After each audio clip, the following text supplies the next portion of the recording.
नमस्कार साथियों, स्वागत है आपका आपके अपने चैनल जीके फ्लैश वन में।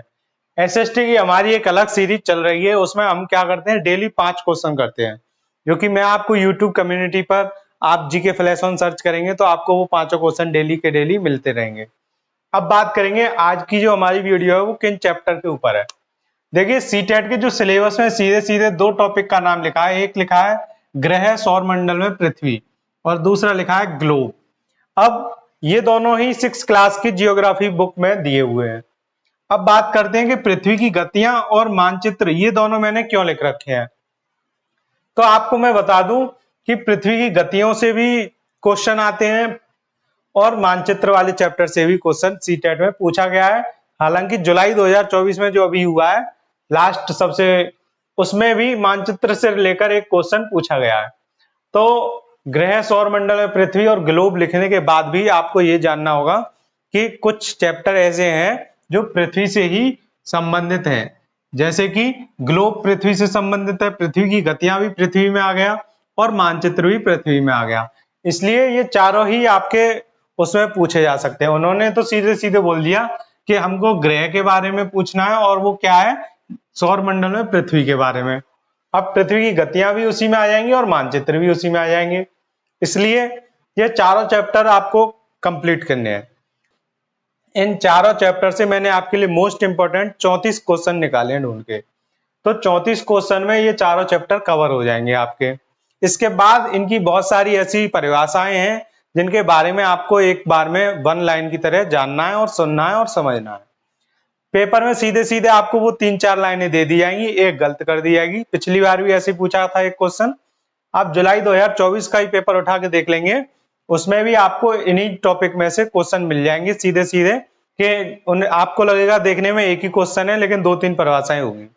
तो स्टार्ट करते हैं आज की वीडियो। तो आज की वीडियो स्टार्ट करने से पहले आप समझ लीजिए, ये अब आपके पास जो 15 दिन बचे हैं आखिरी के, 14 दिसंबर को आपका सीटेट का एग्जाम है। तो ये आखिरी जो 15 दिन है, इनमें अगर आपने खुद को संभाल लिया, ना तो आप किसी के प्रेशर में आए, ना ही आपने अपना टाइम वेस्ट किया इधर उधर, और अच्छे से आप जैसे अभी तक पढ़ रहे हो उन सबका रिवीजन कर लिया आपने, और बिना घबराए हुए आपने अपने ऊपर प्रेशर को हावी नहीं होने दिया, तो समझ लो कि अगर आपने खुद को संभाल लिया इन आखिरी 15 दिनों में, तो इस सीटेट को अच्छे से निकाल लिया, यानी कि आप आराम से सीटेट को पास कर लोगे। तो स्टार्ट करते हैं आज की वीडियो। सबसे पहला सवाल, अपने स्थान से किस तारे का कोण मापकर आप अपने स्थान का अक्षांश जान सकते हैं। तो हेलीपुच्छल तारा, ध्रुव तारा, वशिष्ठ, मरीचि, ये 4 तारों के नाम हैं। इनमें से जो ध्रुव तारा है, अगर हम उसका अपने स्थान से कोण माप लें तो अपने स्थान का अक्षांश जान सकते हैं कि हम कौन सी अक्षांश रेखा पर खड़े हैं। तो इसका आंसर क्या है, ध्रुव तारा। अगला क्वेश्चन देखते हैं, वह कौन सी काल्पनिक रेखा है जिसके चारों ओर पृथ्वी घूमती है। तो पृथ्वी किसके चारों ओर घूमती है, अपने अक्ष के चारों ओर। तो इसका आंसर सीधे सीधे हो जाएगा अक्ष। इसकी एक्सप्लेनेशन में मैंने दे रखा है, पृथ्वी अपने अक्ष पर चारों ओर पश्चिम से पूर्व दिशा की ओर घूमती है। पृथ्वी पश्चिम से पूर्व दिशा की ओर घूमती है, तभी क्या होता है, पूरब की ओर सूर्य, हमें लगता है कि सूर्य खुद निकल रहा है, लेकिन हो क्या रहा है, पृथ्वी घूम रही है अपने अक्ष पर पश्चिम से पूर्व दिशा की ओर। इस वजह से हमें लगता है कि सूर्य पूरब में निकल रहा है, जबकि सूरज अपनी जगह स्थिर है, जिसकी चाल कितनी होती है, 1610 किलोमीटर प्रति घंटा। अगला क्वेश्चन देखते हैं, कर्क रेखा एवं मकर रेखा के बीच के क्षेत्र को क्या कहते हैं। तो कर्क रेखा और मकर रेखा के बीच के क्षेत्र को कहते हैं उष्ण कटिबंध। एक्सप्लेनेशन दे रखी है, कर्क रेखा एवं मकर रेखा के बीच सभी अक्षांशों पर सूर्य वर्ष में एक बार दोपहर में सिर के ठीक ऊपर होता है, इसलिए इस क्षेत्र में सबसे अधिक ऊष्मा प्राप्त होती है। तो कर्क रेखा और मकर रेखा के बीच में सबसे ज्यादा ऊष्मा प्राप्त होती है सूर्य की, और इस क्षेत्र को हम बोलते हैं उष्ण कटिबंधी। अब अगला क्वेश्चन, पृथ्वी को 2 बराबर भागों में उत्तरी गोलार्ध और दक्षिणी गोलार्ध में बांटने वाली काल्पनिक रेखा क्या कहलाती है। तो वो कहलाती है विषुवत वृत्त, जिसे हम भूमध्य रेखा भी कहते हैं, और ये कितने डिग्री अक्षांश पर होती है, 0 डिग्री अक्षांश पर। तो आपको ये ध्यान रखना है। अगला क्वेश्चन देखते हैं, प्रमुख याम्योत्तर का मान क्या है। जो प्रमुख याम्योत्तर होती है वही होती है मुख्य ग्रीनविच रेखा, जिसका मान कितना होता है, 0 डिग्री कह दो या 360 डिग्री कह दीजिए। ठीक है, तो 0 डिग्री पर जो रेखा होती है उसी को हम बोलते हैं प्रमुख याम्योत्तर रेखा। अब ये 0 डिग्री पर कौन सी रेखा, यह देशांतर रेखा। देखिए अक्षांश रेखाएं तो होती हैं समांतर इस तरह से, ठीक है, और ये कैसी होती है, हॉरिजॉन्टल यानी कि क्षैतिज। और जो देशांतर रेखा होती है वो होती है ऐसी खड़ी, ये समांतर लगती हैं लेकिन ये समांतर नहीं होती हैं देशांतर रेखाएं। तो देशांतर रेखाएं क्या होती हैं, ये क्षैतिज हो गई, तो ये लंबवत कह लीजिए आप, या फिर कह लीजिए सीधी रेखाएं, एक तरीके से ये सीधी होती हैं। ठीक है, या अक्षांश रेखाओं को काटती हुई, इस तरह से आप इनको समझ सकते हैं। सीधी रेखाएं होती हैं ये, और लंबवत भी बोल सकते हो आप। भले ये 90 डिग्री का कोण ना बनाए लेकिन ये होती कैसे हैं, एक दूसरे को आपस में काटने की कोशिश करती हैं। तो इनको कहते हैं हम देशांतर रेखाएं। तो देशांतर रेखाओं में जो मेन रेखा होती है उसको हम बोलते हैं प्रमुख याम्योत्तर, जो 0 डिग्री पर है, और यहीं से पूरे विश्व का जो समय है वो यहीं से, इसका एक मानक समय माना जाता है, वो 0 डिग्री ग्रीनविच रेखा या प्रमुख याम्योत्तर रेखा से माना जाता है। अब आगे पढ़ते हैं क्वेश्चन। पृथ्वी अपने अक्ष पर 1 डिग्री घूमने में कितना समय लगाती है। अब ये जो देशांतर रेखाएं होती हैं ये 1-1 डिग्री पर होती हैं, जैसे 0 डिग्री, फिर 0 के बाद आएगी 1 डिग्री, फिर 2 डिग्री। तो इन डिग्रियों में ही पृथ्वी घूम रही है पश्चिम से पूर्व दिशा की ओर, इस तरह से। इधर अगर पश्चिम है तो इधर पूर्व की दिशा की ओर घूम रही है। तो 0 से 1, 1 से 2 जाने में हर एक देशांतर डिग्री में जो बदलाव हो रहा है उसमें कितना समय लगता है पृथ्वी को, 4 मिनट। तो इसका आंसर हो जाएगा 4 मिनट। तो जैसे ये पूरे 360 डिग्री पर घूम जाएगी तो हो जाएंगे हमारे पूरे 24 घंटे। ठीक है, यानी कि एक दिन में हमारी पृथ्वी अपने अक्ष पर पूरा 360 डिग्री घूम जाती है। वे स्थान जो ग्रीनविच के पूर्व में हैं उन्हें हम, उनका जो समय है वो क्या होता है, उनका समय आगे होता है। जब 1 डिग्री पर 4 मिनट टाइम लग रहा है, तो जैसे ही जो भी पूर्व दिशा की ओर बढ़ेंगे डिग्री ये देशांतर रेखाओं के, वो क्या होंगे, 4-4 मिनट उनमें आप बढ़ाते आइए। तो जितने डिग्री आपकी देशांतर रेखाएं होंगी उसमें 4 का गुणा कर दीजिए, उतनी आपकी मिनट टाइम मालूम पड़ जाएगा कितना जो मेन जो रेखा है देशांतर की मुख्य रेखा प्रमुख याम्योत्तर, उससे कितना आगे है। ठीक है, जैसे आपको पता है ग्रीनविच पर अगर 12 बज रहे हैं और सुबह के 12 बज रहे हैं, तो इसके बाद 8 डिग्री जो देशांतर रेखा होगी उस पर कितने बज रहे होंगे, 8 डिग्री ईस्ट वाली पर। तो 8 डिग्री में आप 4 का गुणा कर दीजिए, यानी कि 32। तो ये 32 आ गई मिनट। तो 12 तो बज ही रहे थे, 12 बज के 32 मिनट हो रही होंगी 8 डिग्री पूर्वी देशांतर रेखा पर। ठीक है, इस तरह से आपको समय भी निकालना आना चाहिए। वहां सीधे सीधे ऐसे टाइम भी दे सकते हैं और देशांतर रेखा भी दे सकते हैं आपसे पेपर में। अगला क्वेश्चन दिया है, वे स्थान जो ग्रीनविच के पश्चिम में है वहां क्या होता है, वहां समय पीछे होता है। जब पूर्व में आगे होगा तो उसका उल्टा पश्चिम में पीछे होगा। तो आप जैसे यहाँ पर 8 डिग्री ईस्ट है तो यहाँ तो 32 मिनट आगे है। अब 8 डिग्री यहाँ ई की जगह डब्ल्यू कर दें यानी पश्चिम दिशा की ओर, तो ये क्या हो जाएगा, 4 × 8 = 32 मिनट कम हो जाएगा। तो 12 में से आप 32 मिनट घटा देंगे तो आपका क्या हो जाएगा, 11:28 मिनट हो जाएंगी, रात की PM हो जाएगा। ठीक है, तो इसमें से हमने 32 मिनट घटा दिए 12 में से, जो सुबह के 12 बज रहे थे उसके बाद रात के 11:28 हो गए। ठीक है, जो रात के 12 होते हैं उसी को हम सुबह के 12 बोलते हैं। अगला क्वेश्चन देखते हैं, देशांतरों की कुल संख्या कितनी है। तो जो देशांतरों की कुल संख्या है वो है 360। जैसा कि मैंने अभी आपको बताया 0 डिग्री और 360 डिग्री ये दोनों ही क्या मानी जाती है, प्रमुख याम्योत्तर रेखाएं, यानी दोनों एक ही रेखा है। उसी को 0 डिग्री बोलते हैं और घूमकर जो वापस आ जाती है उसी को 360 डिग्री बोल सकते हैं हम। तो ये दोनों एक ही रेखाएं होती हैं, इसलिए जो देशांतरों की कुल संख्या है वो है 360। अक्षांश रेखाओं की संख्या कितनी होती है, ये होती है 90 जोड़ेंगे आप। देखिए यहां से जाएंगे हम 0 डिग्री से ऊपर की ओर, तो यहां से उत्तरी ध्रुव वाली जो अक्षांश रेखा है उसको कोई कोई अक्षांश रेखा बोलता है, कोई नहीं बोलता है। लेकिन 0 से 90 डिग्री तक हमें मापना होता है, इसलिए 90 रेखा तो वो मानी जाएंगी। एक ये खुद हो गई 0 डिग्री वाली, और 90 ही दक्षिण दिशा की ओर यहाँ की तरफ नीचे जा रही हैं ये वाली अक्षांश रेखा 0, 1, 2। ठीक है, तो ऐसी 90 नीचे 90 ऊपर और एक बीच में ये 0 डिग्री की भूमध्य रेखा, तो इन्हें जोड़कर 181 आपकी कितनी हो गई अक्षांश रेखाएं। तो अब देखते हैं अगला क्वेश्चन। अगला क्वेश्चन दिया है ग्लोब कितने आकार एवं प्रकार के हो सकते हैं। तो जो ग्लोब है वो छोटे भी बना सकते हैं, बड़े भी बना सकते हैं, प्लास्टिक के, लोहे के और स्टील के, कैसे भी आप ग्लोब बना सकते हो, और कागज के भी बनते हैं। तो जो ग्लोब हैं वो अनेक प्रकार के हो सकते हैं और अनेक आकार के हो सकते हैं। ग्लोब जो है पृथ्वी का लघु रूप में एक वास्तविक प्रतिरूप है।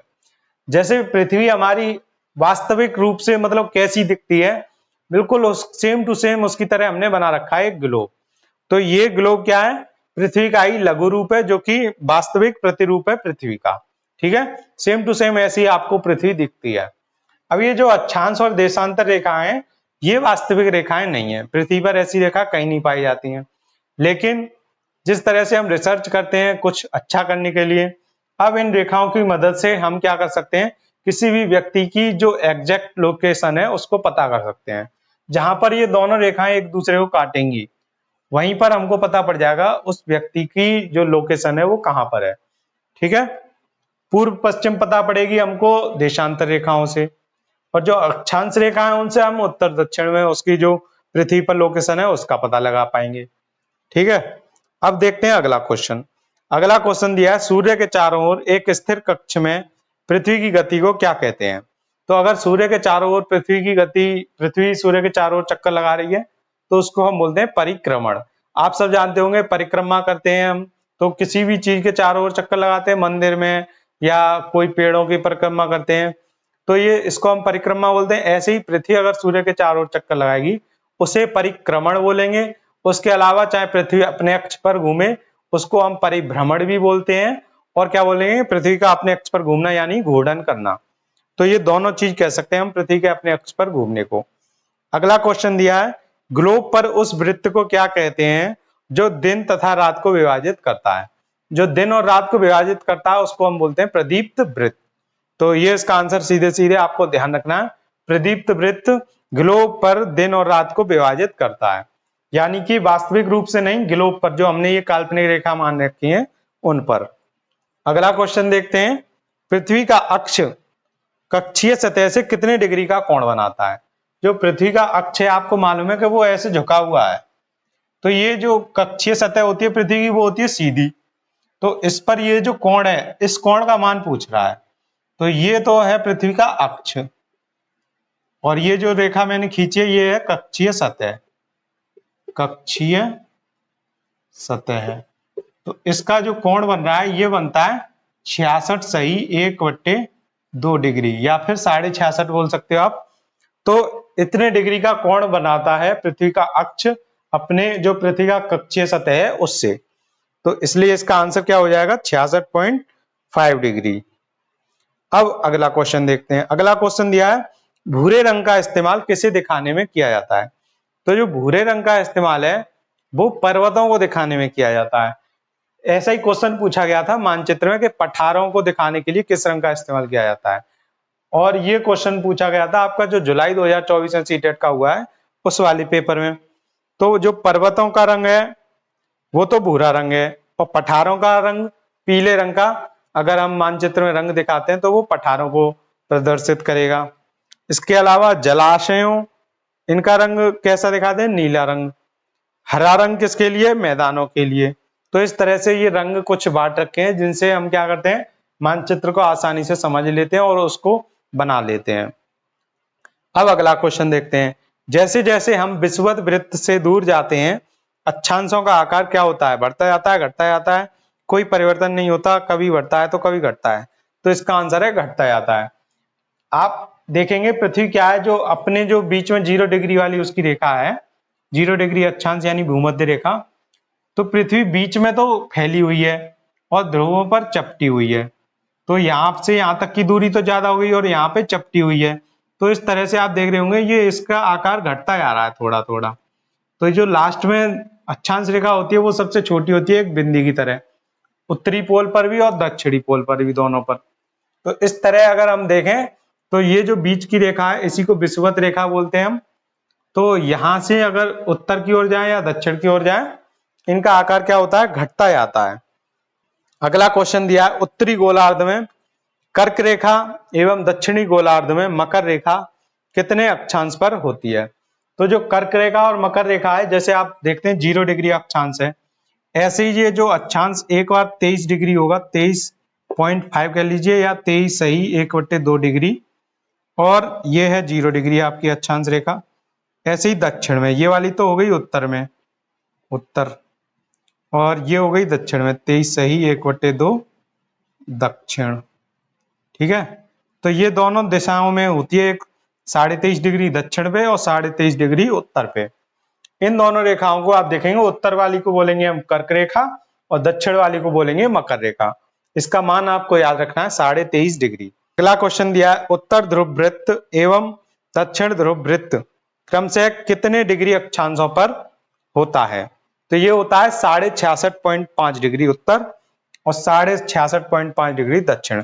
जो उत्तर वाला है वो तो उत्तर में होगा 66.5 डिग्री 5 पे, यानी इसको भी आप 66 सही 1/2 लिख सकते हो, और दक्षिण वाला है वो दक्षिण में होगा 66.5 डिग्री दक्षिण। तो इनको बोलते हैं उत्तर ध्रुव वृत्त और इसको दक्षिण ध्रुव वृत्त। तो दोनों के दिशा के आधार पे हम बोल सकते हैं। अब आप सबको ये तो पता ही होगा कि अगर हम कहीं केंद्र से ऊपर की ओर जाते हैं तो उसको बोलते हैं हम नॉर्थ, कि हम उत्तर दिशा में आ रहे हैं, और नीचे की ओर जाएंगे तो हम साउथ, राइट हैंड पे जाएंगे तो ईस्ट। नॉर्थ के हमेशा राइट हैंड पे ईस्ट होता है और लेफ्ट हैंड पे क्या होता है, वेस्ट। इस तरह से ये चारों दिशाएं होती हैं। तो अगर हम जो 0 डिग्री अक्षांश रेखा है यानी कि भूमध्य रेखा है, इससे ऊपर जाएंगे तो उत्तर बोलेंगे और नीचे जाएंगे तो दक्षिण बोलेंगे, ये आपको ध्यान रखना है। अब अगला क्वेश्चन देखते हैं, प्रशांत महासागर में स्थित टोंगा द्वीप एवं हिंद महासागर में स्थित मॉरिशस द्वीप कितने डिग्री अक्षांशों पर स्थित है। तो ये जो टोंगा द्वीप है प्रशांत महासागर में और हिंद महासागर में मॉरिशस द्वीप, ये दोनों के दोनों 20 डिग्री दक्षिण में स्थित हैं। अब देखेंगे आप, ये दक्षिण वाला है, अगर मान लीजिए ये 23.5 है तो यहां तक होगा 20 डिग्री। तो ये 20 डिग्री यहाँ पर है हिंद महासागर और यहाँ पर है प्रशांत महासागर का टोंगा द्वीप। तो इन दोनों द्वीपों की दिशा आप देख रहे होंगे कि पूरा पश्चिम में अलग है लेकिन उत्तर दक्षिण में सेम है, यानी दोनों 20 डिग्री अक्षांश रेखा पर हैं, लेकिन देशांतर रेखा जो इनकी ऊपर से आ रही है, इन्हें काट रही है, वो दोनों अलग अलग हैं।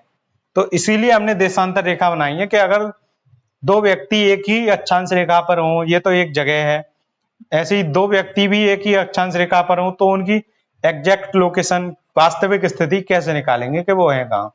तो उसके लिए हमने ये देशांतर रेखाओं का क्या किया, इस्तेमाल किया।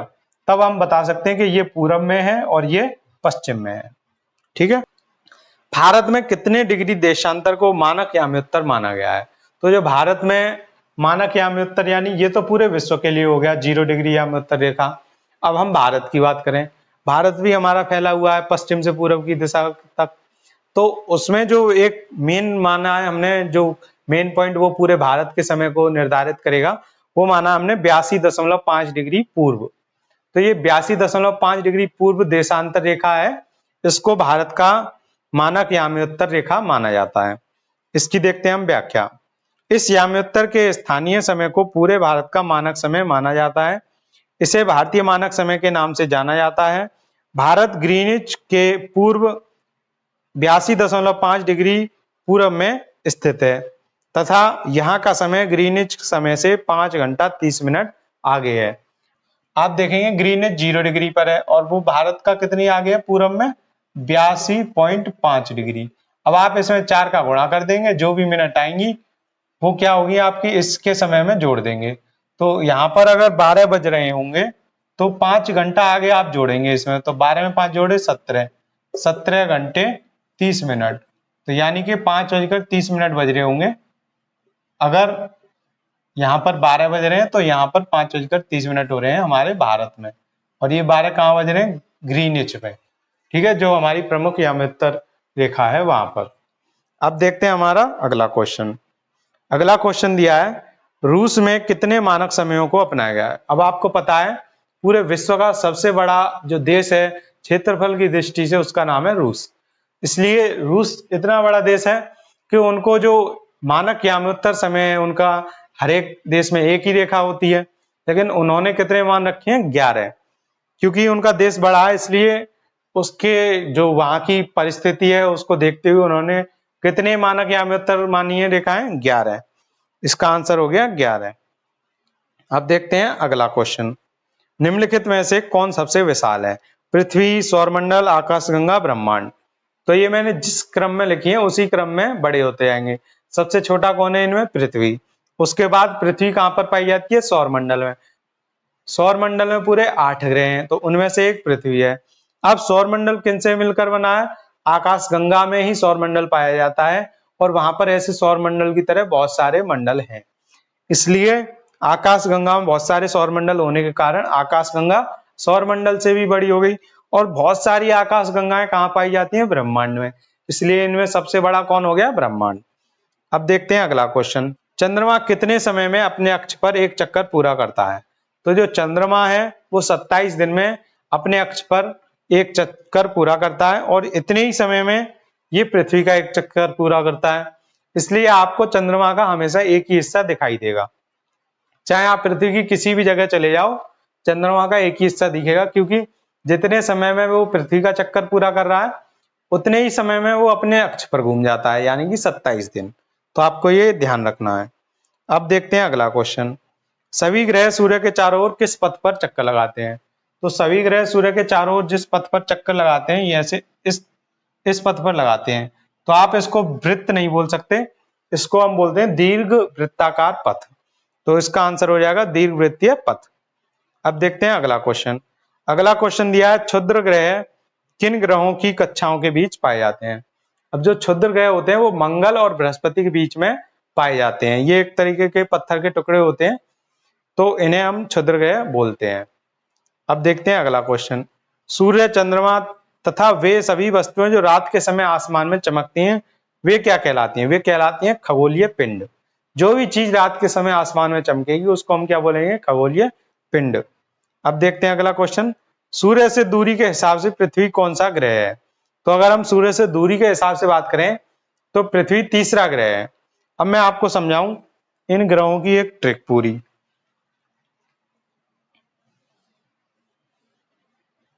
मान लीजिए ये है सूर्य, ठीक है। अब जिसको आज तक इनका जो क्रम याद नहीं हुआ है वो भी आज इसको याद कर लेगा और कभी भूलेगा भी नहीं। अब आपको 7 दिन तो याद होंगे, सोमवार, मंगल, बुध, बृहस्पति। इसलिए आपको अब इसी क्रम में चलना है, ठीक है। अब आपको बस इतना ध्यान रखना, सूरज के सबसे पास कौन सा ग्रह होता है? वो होता है बुध। तो जो सबसे पहले आएगा वो होगा बुध ग्रह। इसके बाद आएगा बुध के बाद अब आपको एक एक दिन छोड़कर आगे चलना है। बुध के बाद बृहस्पति आता है, तो बृहस्पति को छोड़कर आप आगे चलेंगे तो क्या हो जाएगा? नंबर 2 पे शुक्र। तो बुध के बाद आता है शुक्र, ठीक है, दूसरे नंबर पे। शुक्र के बाद शनि को छोड़ना है, फिर क्या आता है? रवि। अब रविवार का तो कोई ग्रह होता नहीं है, इतना तो आप सबको पता है, इसलिए रविवार की जगह हम ले लेते हैं पृथ्वी को। बस यही 2 ट्रिक थी। अब आपको देखिए आगे, बुध, शुक्र, पृथ्वी। अब सोमवार, मंगल, तो क्या आएगा? मंगल। पृथ्वी के बाद कौन सा ग्रह आ गया? मंगल, चौथे नंबर पे। मंगल के बाद बुध आता है, फिर बृहस्पति। तो जो 5वें नंबर पे है वो कौन सा ग्रह है? बृहस्पति। और इन दोनों ही ग्रहों के बीच में क्या पाए जाते हैं? क्षुद्र ग्रह, ऐसे करके। तो ये 5वें नंबर पे बृहस्पति हो गया। अब देखते हैं 6ठे नंबर पे, बृहस्पति के बाद शुक्र, शुक्र के बाद शनि। तो शुक्र छोड़ दिया, अब क्या आ गया? शनि। शनि आ गया 6ठे नंबर पे। अब 7वें और 8वें पे क्या होता है? अरुण, वरुण। आपको ये दोनों हिंदी में याद रखनी है। अरुण 7वें पर और 8वें पर वरुण। इनकी इंग्लिश भी मैं आपको बता दूं।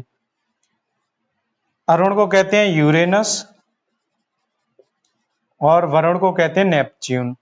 अब इंग्लिश मैंने आपको इसलिए बताई क्योंकि इसमें जो एनसीईआरटी है उसमें भी इंग्लिश ही लिखी है, तो ऐसा ना हो कि आपको पेपर में सीधे इंग्लिश में ही पूछ ले।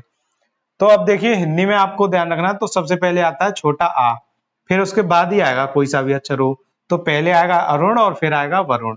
तो ये सूर्य से दूरी के हिसाब से हो गया। सबसे पहले सूर्य के पास होता है बुध, फिर एक दिन छोड़ के हम गए शुक्र, फिर एक दिन छोड़ के रविवार तो होता नहीं है इसलिए हमने मान लिया पृथ्वी, फिर सोमवार को छोड़ के मंगल, फिर बुध को छोड़ के बृहस्पति, फिर बृहस्पति के बाद शुक्र को छोड़ के शनि। अब शनि के बाद फिर आ गया रविवार को छोड़ के सोमवार। अब सोमवार नाम का भी कोई ग्रह नहीं होता है, इसलिए शनि पर खत्म करने के बाद आप ध्यान रखेंगे अरुण, वरुण। इनमें कौन सा पहले आएगा उसका कंफ्यूजन दूर करने के लिए आपको ध्यान रखना है, छोटा आ सबसे पहले आएगा, फिर उसके बाद ही कोई अक्षर आता है, तो पहले आ गया अरुण, उसके बाद वरुण। और अरुण को बोलते हैं यूरेनस और वरुण को बोलते हैं नेपच्यून। तो ये हो गए सूर्य से दूरी के हिसाब से। तो तीसरे नंबर पे कौन सा ग्रह है? पृथ्वी। या फिर आप पूछें पृथ्वी कौन से दूरी पर है, कौन से क्रम में दूरी के हिसाब से, तो बोलेंगे आप पृथ्वी। तो आज की वीडियो में हम इतने ही क्वेश्चन करेंगे, आगे करेंगे दूसरी वीडियो में। और जो भी ग्लोब अक्षांश वगैरह है उनको सभी को मैं आपको एक्सप्लेनेशन के साथ समझाऊंगा बोर्ड पर अच्छे से। इसलिए आज हम इतनी क्वेश्चन करते हैं, अब करेंगे अगली वीडियो। धन्यवाद।